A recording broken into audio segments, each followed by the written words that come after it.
श्रेय अखंड इथला समाज, आगरी समाज असेल, अखंड हिंदू समाज, आगरी समाज किंवा इतर सर्व समाजांनी 2009ला जेव्हा चव्हाण साहेबांनी त्या नेतृत्वामध्ये आम्ही सगळं लढलो होतो. फर्नांडिस म्हणून एक महिलेने इथे येऊन पोलिसाच्या बळाचा वापर करून गेट मारला होता. म्हणजे मी त्यावेळेपासून मला आठवतं की चव्हाण साहेबांनी अगदी खूप एकदम नेतृत्व म्हणजे त्या एकदम प्रामुख्याने त्याने नेतृत्व घेऊन हा विषय धरून राहिला होता. म्हणजे त्यावेळी बऱ्याच घडामोडी झाल्या. आपल्याला काही माहिती असेल की पोलीस आणि त्या जे फडणवीस मॅडम होती तिनं अगदी दिल्लीवरनं सेटिंग लावली होती. पण इथले जो समाज आहे सगळं अखल हिंदू समाज आणि चव्हाण साहेब ते नेतृत्व करत होते त्यांच्यामार्फत जेव्हा आम्ही लढलो आणि आज त्या लढाईचं पूर्ण आम्हाला सर्वांना अखल हिंदू समाज म्हणजे शिवसेना नाही, भाजपा नाही, अखल हिंदू समाजाचा आज हा विजय झालेला आहे. यामध्ये चव्हाण साहेबांचं नाव यासाठी घ्यावं लागतं मला की कारण ह्या प्रत्येक लढ्यात ते वेळोवेळी उभे होते. अगदी ती कॅबिनेटमधली नारायण राणे साहेबांची जी बैठक असून दे किंवा इतर छोट्या गोष्टीसुद्धा इथले जे ट्रस्टीचे जे माणसं आहेत यांच्याशी चर्चा करून त्याविषयी बोलणं, त्या पुढे काय केलं पाहिजे, जी रणनीती आखली गेली ही चव्हाण साहेबांच्या नेतृत्वात आखली गेली म्हणून त्यांचं नाव घेतो आहे. आणि हे श्रेय म्हणजे अतिशय प्रामुख्याने म्हणाल तर यामध्ये समाजाचा विजय झालेला आहे, अखल हिंदू समाजाचा विजय झालेला आहे. म्हणून सगळ्यांना शुभेच्छा आणि म्हणून हा जल्लोष आणि आरती करण्यात येत आहे. आज युती दिसत आहे, पुढेही दिसणार तुम्हाला युती आमची. मी तर पहिल्यांदा कल्याण डोंबिवलीतल्या प्रत्येक हिंदूला आज खूप खूप शुभेच्छा देऊ इच्छितो. कारण अनेक वर्षाचा पिंपळेश्वर मंदिराचा संघर्ष काल कुठेतरी समाप्त झाला आणि हे पिंपळेश्वर मंदिर आणि त्याची जी जागा आहे ती या समाजाची इथल्या समस्त हिंदू लोकांची आहे असं राज्य सरकारने निर्णय घेतला. त्याबद्दल मी महाराष्ट्राचे आमचे लाडके मुख्यमंत्री देवेंद्र फडणवीस साहेब यांचे खूप खूप आभार मानतो. कारण हा जो संघर्ष आहे त्या संघर्षासाठी इथले जे आमचे नेते आहेत रवींद्र चव्हाण साहेब त्यांचा खूप मोठा या संघर्षामध्ये वाटा आहे. कारण 2009 ते 2012ला जेव्हा या ठिकाणी मोठ्या प्रमाणात अतिक्रमण करण्याची वेळ आली होती तेव्हा पोलिसांच्या बंदुका धरून, तेव्हा आमची सत्ता नव्हती, भारतीय जनता पार्टीची सत्ता नव्हती किंवा शिवसेनेची सत्ता इथं नव्हती, तेव्हा काँग्रेस राष्ट्रवादीची या भागामध्ये सत्ता होती आणि सत्तेचा दुरुपयोग करून त्यांनी या मंदिराच्या जागेवर अतिक्रमण करण्याचा प्रयत्न केला. आणि तेव्हा रवींद्र चव्हाण साहेब एक खंबीर नेत्यासारखे इथे उभे राहिले आणि तो त्यांचा जो हेतू आहे तो हाणून पाडला.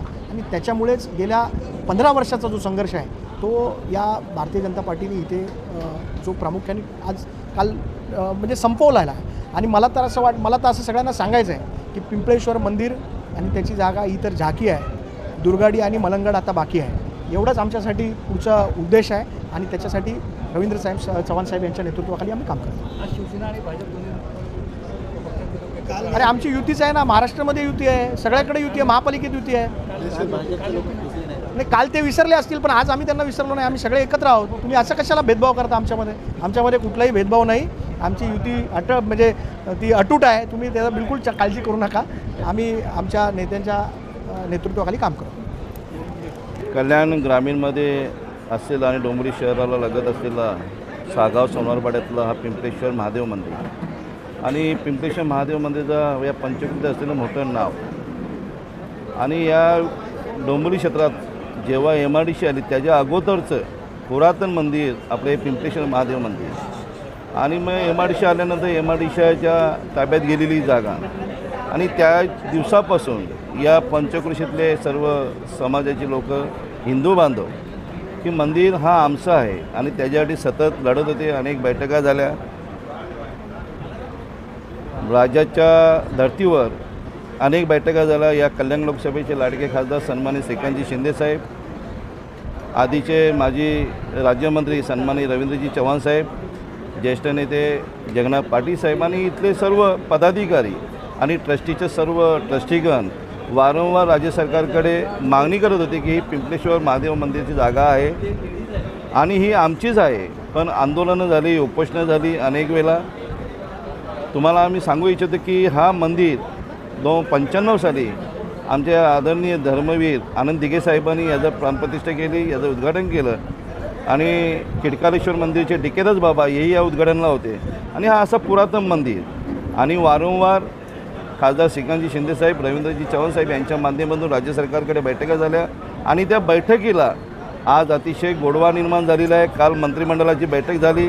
महाराष्ट्र राज्याचे लाडके मुख्यमंत्री देवेंद्रजी फडणवीस साहेब, महाराष्ट्र राज्याचे लाडके माजी मुख्यमंत्री आणि आताचे उपमुख्यमंत्री आणि तमाम लाडक्या बहिणीचा लाडका भाऊ सन्माननीय एकनाथजी शिंदे साहेब आणि MIDCचे उद्योगमंत्री सन्माननीय उदयजी सामंत साहेब या सर्व कॅबिनेट बैठकमध्ये हा विषय आला आणि तो तातडीने मंजूर केला. त्यामुळे या कल्याण ग्रामीण असेल, डोंगरी क्षेत्रातले असेल, या पंचक्रोशीतले सर्व लोक असतील, हिंदू भाविक असेल, हिंदू नागरिक असेल, हे सर्वांना आज आनंदाचा सण आहे. आणि त्यामुळे भारतीय जनता पार्टी, शिवसेना आज आम्ही दोन्ही मिळून आज महाआरती केलेली आहे. अतिशय आनंदाचा उत्साह आहे.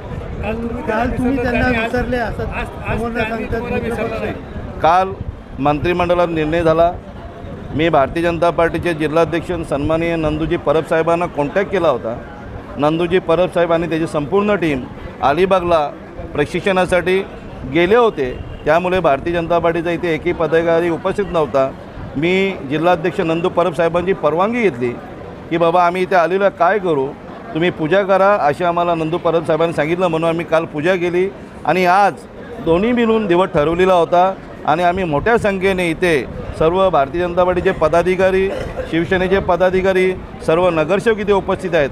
आणि मी मनापासून दोन्ही पक्षाचे ज्यांनी या पिंपळेश्वरला पाठिंबा दिला, ज्यांनी मदत केली, त्यांचं मनापासून मी अभिनंदन करतो आणि राज्य सरकारचं अभिनंदन करतो. पण एकंदरीत काल त्यांनी परवानगी दिली तर आज पुन्हा भाजप महायुतीचं नाही, कसं आहे, तुम्हीच काहीतरी तुमच्याच माध्यमातून आम्हाला असं कळतो की ते त्यांनी परवानगी दिलेली महाआरती करायला, पण आज तुमची आरती झाल्यावर भाजप परत या ठिकाणी तुम्हाला घेऊन नाही, आम्ही दोघांही एकत्र केले. मी असं म्हणालो, काल आम्ही एक महाआरती केली नाही, देवाची पूजा केली आणि आज महाआरती करण्याचं ठरलं गेलं. दोन्ही मिळून जिल्हाध्यक्ष नंदू परब आणि मी ठरवलं गेलं की आज आपण महाआरती करूया आणि त्यामुळे आम्ही एकत्र बसलो.